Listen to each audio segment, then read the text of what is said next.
Hello and welcome to the Beef Edge, the Teagasc Beef Podcast for all your latest news, information and advice for Irish beef farmers.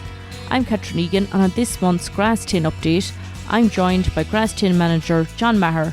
John, you're very welcome. A very mixed month on farms across the country since we last spoke. Yeah, look, so October, the start of it, the first few weeks went well. The third week is tricky. We've had a lot of rain, but time this podcast goes out, most places will have 3 inches of rain between, I suppose Saturday night, Sunday night, Wednesday night. Yeah, so we were flying along. Things were going well. I would say grazing was going well. Closing up was going well. But anyway, rain brings its own challenges. So we have challenges in terms of getting paddocks grazed without trying to do damage, getting paddocks grazed and clean off to condition the grass to have it nice and leafy going into the winter. Grass supply on farms is not bad because growth was up in October, I suppose. Look, in terms of numbers, we're somewhere, in terms of pasture-based numbers anyway, we're somewhere about 800 kilograms of dry matter, grazing about 1700, growing as much as we're eating. And in terms of figures, days ahead, 30 days ahead. If that was offered to me a month, 6 weeks ago, I would have been very happy, yeah. But the ground conditions and the weather have changed, yes, yeah. We've seen a high increase in grass growth, as you mentioned there. At this stage now, near the end of October, what should farmers be targeting as part of their closing plan? Yeah, well, it is about closing. You're trying to do 2 objectives, Catherine. You're trying to keep grass in the diet for as many animals as you can. You have to be choosy about that. Bigger animals eat more, probably do more damage when ground conditions are poor. Lighter animals will probably perform better at grass. So, we can work the numbers and the animals on the farm. Maybe some of the bigger animals should be housed, and the lighter animals stay out and make the most of grass. So you're trying to keep grass in the diet as long as possible. And the second thing then is to try and close up the farm to have what we call a wedge of grass for the spring. That should start, middle of October and then be finished generally by, middle of November to get this right. Now, they're the standard type things. It will depend a bit on the weather. If you're heavier land, you'll have started in early October, and if you get to the 1st of November, you'll be doing very well. So it's a case of horses for courses, but it's to create that wedge of grass to try and close up the farm to have a wedge of grass in the spring. What we don't want to do is to shave off all the farm in the last week or 10 days with animals running around eating grass. That means we'll grow less grass over the winter. We'll have less grass available in the spring. And that means then you have a lot more expensive diet for the animals in spring. That's what you're trying to avoid, what we call, sure, we'll stay for one more type thing, or the merry-go-round of grazing everything off the farm and having nothing available for the spring. That is not good in terms of animal performance, not good in terms of growing grass, and not good for the farmer's pocket. Maybe, John, you could give a comment just in relation to farmers that have red clover or grass clover swards. Should they be managed differently now, particularly when it comes to closing up for the winter? Yeah, I suppose to finish off on the grass piece first, I suppose, Catherine, what you're trying to do is the fields that are closed in October should stay closed. The fields that are, grazed in November, fine, but not to be going back around, and not the weather comes good for a few days and eat all the grass at the farm. That's what you're trying to avoid.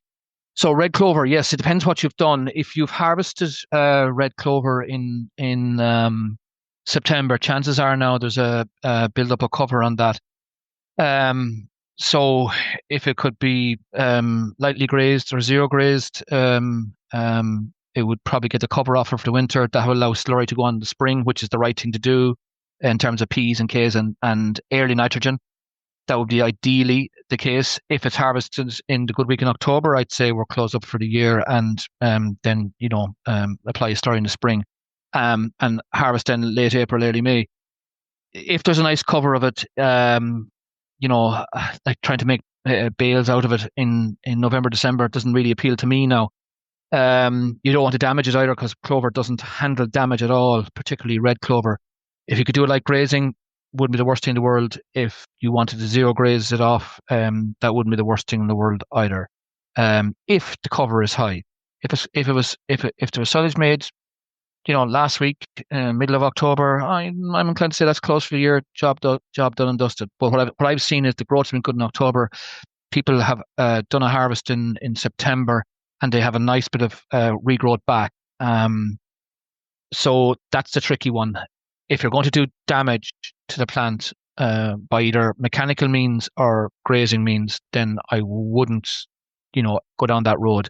If we can get something off quite easily, then I will entertain it. I suppose where you won't do damage. I think damage is the critical point here. That's great, John. I suppose you mentioned there the weather came good for the first half of October and give farmers a huge opportunity to apply lime and K on farms across the country. It has, and we needed to catch up on lime because, let's be clear, Catherine, like the spring of 24, most of 23, the weather hadn't been overly great for lime. This year, there are notable differences. One, there's more money in farmers' pockets. Two, the conditions there for the first 2 weeks of October were fabulous for spreading lime. And while I mentioned the weather is broken this week, the weather has improved towards the weekend. So maybe there's opportunity here to get lime out. So you have a lot of things going for you. You have a bit more money around. You have the farm being closed off in what I would call, for most of it, being in good conditions. So that means it's trafficable by machines, right? Look, I suppose the other thing is when you're closing, then you have a clean sward. So it's very easy. Spread the lime, provided you have ground conditions to travel. So every farmer would need to have a serious look at spreading lime. It is the cheapest fertilizer you will ever buy. Like if you think about it, a ton of lime almost costs the same, which is 1,000 kilos, almost costs the same as a good bag of compound fertilizer. So you're getting 1,000 kilos of fertilizer versus, a 50 kilo bag. It's no contest really. And the return from lime is one of the highest of all the returns on the farm. It releases nitrogen, it releases P's and K's, it improves the survival of ryegrass, survival of clover, red or white. It's a win-win-win all the way if you can get it spread. Have you any final comments? Farmers are putting their plan in place. As you said, weather could change. It mightn't work out as they plan. What 3 tips would you give farmers at this stage of the year? I suppose the 3 thing, it's heads up grazing. It requires flexibility. Be in the right place in the right time. Not be in wetter paddocks on the wettest days. Hopefully you've all the wetter paddocks grazed at this stage if you can. So that involves, on-off grazing, strip wires, things like that. So I call that heads up grazing. The second piece was you have to keep an eye on the spring. Fair enough, the weather may be favourable in late October, early November, but we have to hold some grass for the spring because it's worth so much extra in terms of animal performance, in terms of replacing meat and silage, and in terms of the farmer's pocket. There's nothing to beat spring grass. And the last one, I'll just say 3 words: lime, lime, lime, and leave it at that. That's great, John. Thanks very much. You can catch up on your next Beef Edge podcast on Wednesday. And don't forget to subscribe to the Grass10 newsletter for further grass updates. I'm Catherine Egan, and thanks for listening.